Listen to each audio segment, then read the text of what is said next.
ഇതാണ് short കുർത്തിയുടെ pattern. ഇതിന്റെ കൂടെ front part, back part, sleeve എല്ലാം ഇൻക്ലൂഡഡ് ആണ്. ഈ ഫാബ്രിക്കിലാണ് നമ്മൾ ഈ പാറ്റേൺ ഉപയോഗിച്ച് കട്ട് ചെയ്യാൻ പോകുന്നത്.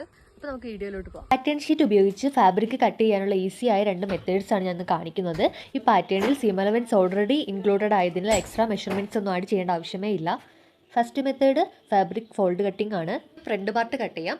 തുണി 2 മടക്കാക്കിയതിന് ശേഷം പാറ്റേൺ തുണിയുടെ മുകളിൽ വെച്ച് മാർക്ക് ചെയ്താൽ മാത്രം മതി. ബാക്ക് പാർട്ടും ഇതുപോലെ തന്നെയാണ് കട്ട് ചെയ്യേണ്ടത്. പാറ്റേൺ തുണിയുടെ മുകളിൽ വെച്ച് മാർക്ക് ചെയ്ത് കട്ട് ചെയ്താൽ മാത്രം മതി. സീം അലവൻസ് എല്ലാം തന്നെ പാറ്റേണിൽ മാർക്ക് ചെയ്തിട്ടുണ്ട്. മെത്തേഡ് 2 ആണിത്, ഓപ്പൺ ഫാബ്രിക് കട്ടിംഗ്. ഈ രീതിയിൽ തുണി ഓപ്പൺ ആയി വിരിച്ച് ഫ്രണ്ട് പാറ്റേണും ബാക്ക് പാറ്റേണും സെപ്പറേറ്റ് ആയി പ്ലേസ് ചെയ്ത് കട്ട് ചെയ്യുന്ന രീതിയാണിത്.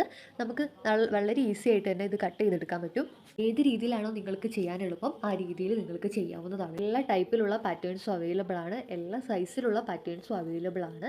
എക്സ്ട്രാ സ്മോൾ തൊട്ട് 4XL സൈസസ് വരെ അവൈലബിൾ ആണ്. തയ്യലൊക്കെ പഠിക്കുന്നവർക്ക് ഇത് വളരെയധികം ഉപകാരപ്പെടുന്ന ഒന്നാണ്. ബോഡിയിൽ നിന്നും നേരിട്ട് അളവെടുത്ത് ചുരിദാറൊക്കെ തുന്നാൻ പേടിയുള്ളവർക്ക് ഇത് വളരെയധികം ഉപകാരപ്പെടുന്ന ഒന്നാണ്. ഇത് സ്ലീവാണ്. സ്ലീവ് ഇതുപോലെ ഓപ്പൺ ചെയ്തോ അല്ലെങ്കിൽ ഫോൾഡ് ചെയ്തിട്ടോ കട്ട് ചെയ്യാവുന്നതാണ്. 4 മടക്കാക്കിയിട്ടതിന് ശേഷം പാറ്റേൺ മുകളിൽ വെച്ച് കട്ട് ചെയ്തെടുക്കുക. എന്നിട്ട് നിവർത്തി വെച്ചിട്ട് ഫ്രണ്ട് ആം ഹോൾ മാത്രം ഒന്ന് കുഴിച്ച് വെട്ടിയാൽ സ്ലീവ് റെഡിയായി. കട്ടിങ് ഇത്രയേ ഉള്ളൂ. നോർമൽ ചുരിദാറൊക്കെ സ്റ്റിച്ച് ചെയ്യുന്നത് എങ്ങനെയാണോ അങ്ങനെ സ്റ്റിച്ച് ചെയ്താൽ മാത്രം മതി. ഞാൻ നെക്ക് തുണിയിൽ കട്ട് ചെയ്തിട്ടില്ല. ഞാൻ ക്യാൻവാസ് ഉപയോഗിച്ചാണ് എപ്പോഴും നെക്ക് ചെയ്യാറ്. നിങ്ങൾക്ക് വേണമെങ്കിൽ ഇതിൽ നെക്ക് കട്ട് ചെയ്ത് സ്റ്റിച്ച് ചെയ്യാം. ഷോർട്ട് കുർത്തി പാറ്റേൺ ഉപയോഗിച്ച് സ്റ്റിച്ച് ചെയ്ത കുർത്തിയാണിത്. പാറ്റേൺ വേണ്ടവർ ഒന്ന് DM ചെയ്താൽ മാത്രം മതി. ബൈ.